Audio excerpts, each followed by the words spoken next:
if the customer experience is simple, then you acquire more customers and you're able to scale your business.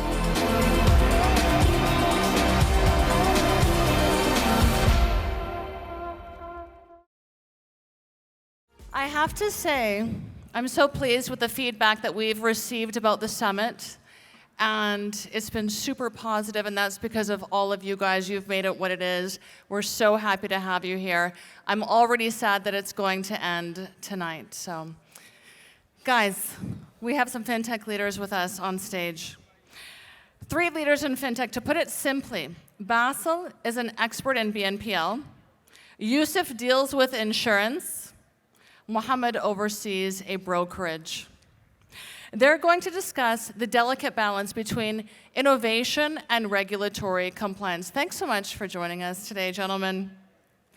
I'd like to ask all of you, first of all, about this very delicate balance. How do you push the boundaries of fintech innovation while simultaneously navigating the regulatory landscape to really ensure compliance? How are you doing this at Value, at CAF, and at EFG Hermes One? First of all, thank you, Forbes, and thank you, Guna Town, for hosting us and for such a great event. Back to your question, Value is very lucky and fortunate to be part of, or a subsidiary of EFG Holding, which is a big company that has a long history of collaboration with the regulatories. We at Value, we don't consider the regulator as an adversary, but rather as a partner. Whenever we come up with a new idea or we come up with a new business that we want to venture in, we basically take it, we test it on a small scale, we get the learnings, and then we sit with the regulator and have a discussion on how can we improve it and how can we regulate this business. And the good thing is that both us and the regulator, we have one main target, which is financial inclusion. So it makes it easy to have such dialogue and discussion. So you involve the regulator throughout the process to avoid surprises, I'm assuming. Mohammed, is this your strategy as well? Yes, definitely. Thinking together facilitates the whole procedures and how to build up on the product and work on the innovations and take care of the business itself to grow and make difference. If you go and start doing something from scratch and you're not aligned with the latest regulations and the facilitations that those people give, are going to put you on challenge. So we are aligned with them and we work together and closely to make it happen. And guess what? This is emphasizing on the whole procedure and making the business even better, because when you step in and come and say about some instructions or some products that you're looking to provide in the market, they gave you the sense that, okay, we're going on that, okay, give us some time to finalize the regulations and thing. So yes, it gives a better glimpse of how to run the business. And yes, we work closely and we're going to give you some insights about that. Wonderful. Yusuf, what is CAF's approach to this? Do you take the same measures? So it's very similar, but as you know, CAF operates in the insurance space. Insurance has a very particular nature, being a zero-sum game. So it is a very heavily regulated industry. Products, ads, people, contracts, everything needs pre-approval. And for us at CAF, we have perfect alignment in the objectives with our regulators. We both want to increase the number of insured families in Egypt. We want to be offering Egyptians the peace of mind that they deserve. And this alignment has helped a lot and will continue to help. So CAF was the first insurance company to ever convert from the takaful business model to a conventional business model. We also received approval on our digital product in record time, and we've worked with the regulator very closely to change some of the regulations that have become outdated over time. So this alignment, I think, is key, and the continuous dialogue, as my colleagues have just said. So involving the regulator in every step of the process within innovation is absolutely key here. Let's talk a little bit about BNPL. How many of you use buy now, pay later services? Show of hands. Is that all? So everyone here is very wealthy and can afford to pay for everything without a cash advance or without some type of... Are you sure about that? Even I've used BNPL. How many have used buy now, pay later services?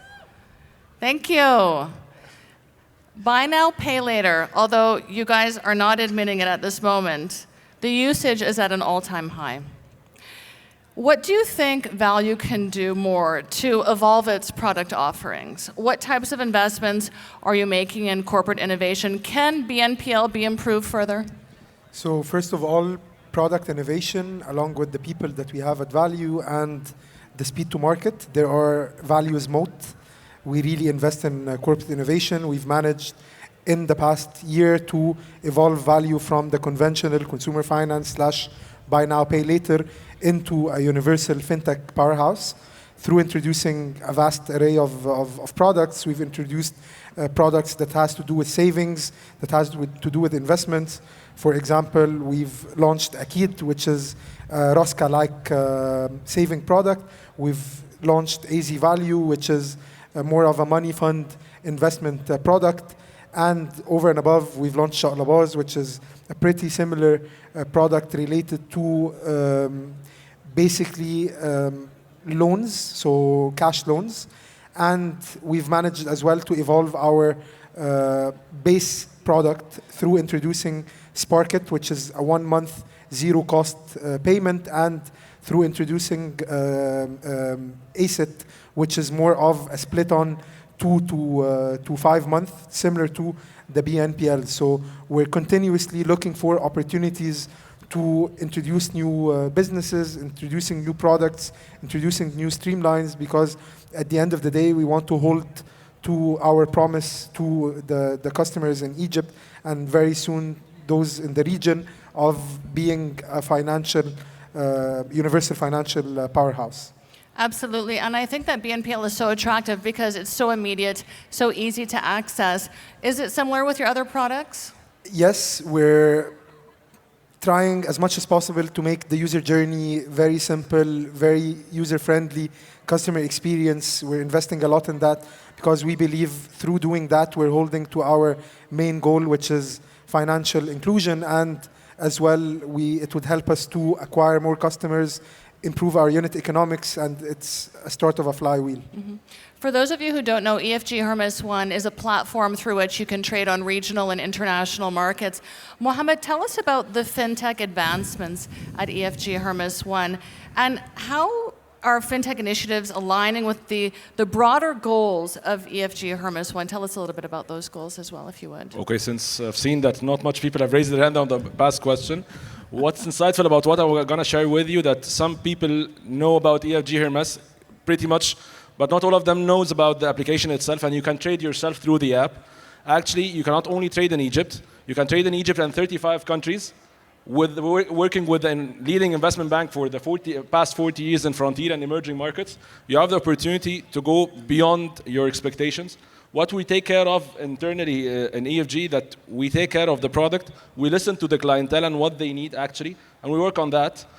Doing that, it's built on giving a proper glimpse of building a proper product team that takes care of the product from A to Z. Actually, when we're speaking about the regulator themselves, we have been working closely with the regulator to launch the digital KYC, which Know Your Customer, which will facilitate the onboarding for the people and make them have a smooth run from onboarding till they are able to trade actually, which is something exciting for them. And actually on this separately, we work as offering trading as a service actually, which is not only about that you can trade through the app. Actually, you have a support over the call center, which gives you a lot of assistance whenever you need. You have the desktop application that you can trade through. You have the web application you can trade through. And when you reach a certain amount that you trade with, you can have your own broker to help you and assist you with your experience. Finally, to assist the people with their trades and the insights that they need, we actually give insights for the sessions. We have a live tracking for the session. And also, you have a daily recommendation for the trades and the insights from what has been going through, which assists you with your trade experience.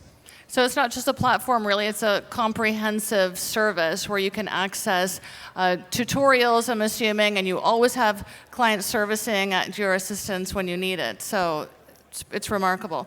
Yusuf, CAF, as you all know, it's an insurance company catering to the Egyptian market, offering savings, life, and health products.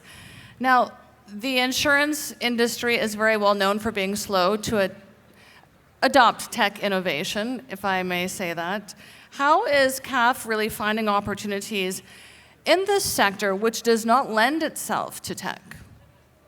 So this is a common belief about insurance, and the statistics emerging from Egypt on that front are not necessarily the most positive ones. Over the past few years, the percentage of digital insurance sales is very close to zero. But over the last few years, we've seen a lot of new players and tech players enter into the insurance space, but primarily as distributors of products. KEF is very well positioned because we also own the product, we own the service, so we can very quickly respond and adapt to the customer insights emerging from the data. And this does not only apply to the digital distribution, but also to the non-digital distribution. Over the past few years, we've acquired over 2 million customers through non-digital channels as well, and this has generated lots of insight that has allowed us to improve our product offering. You own the service, you're not selling on behalf of other insurers, and this is what makes the difference. This is what allows you to operate with the speed at which you Yes. do. Gentlemen, I would like to put one final question to you because we are running out of time. How do you collectively envision the future of fintech, especially in terms of user experience and accessibility? You did each touch on that, but if you could please elaborate. I'm really optimistic on the future of fintech because they're breaking boundaries day after day, rather globally, regionally, or even here in Egypt. The business is exploding, and I think, as I previously said, investing in customer experience triggers a flywheel, because if the customer experience is simple, then you acquire more customers and you're able to scale your business. You reduce your churn rate, so there's a higher customer stickiness. And then once that happens, basically your unit economics improves, you start becoming more profitable, and then you have more money to infuse into the business in order to grow it even further. So customer experience and enabling it through tech solutions is really key. And I think that is really the trigger of a flywheel and of a healthy business. Hamad. Complementing on what Basil said about the user experience itself, yes, we go further beyond and further for the user experience and how to make them at their ease. Actually, we come closer to the users and know how to build on the strategic alliances and partnerships that would fit and be beneficial for the consumer themselves. Under the holding, we go work together and how to benefit the team, and we're going beyond that to make sure that we tailor the experience for the users to have it as a one place where they can benefit from and get some insights from.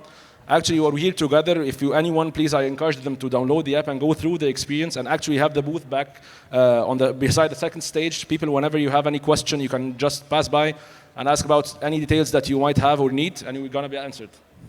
Wonderful. So do check out the stand backstage, everyone. Yusuf. So I think the trends that my colleagues have touched on will allow us all to offer more sophisticated products in a very digestible way. And this is where insurance comes into play. So I'm personally very excited about the future of insurance within the tech space. So accommodating your customers improves your bottom line. Thank you so much for joining us today, gentlemen. Thank you. Thank you. Thank you.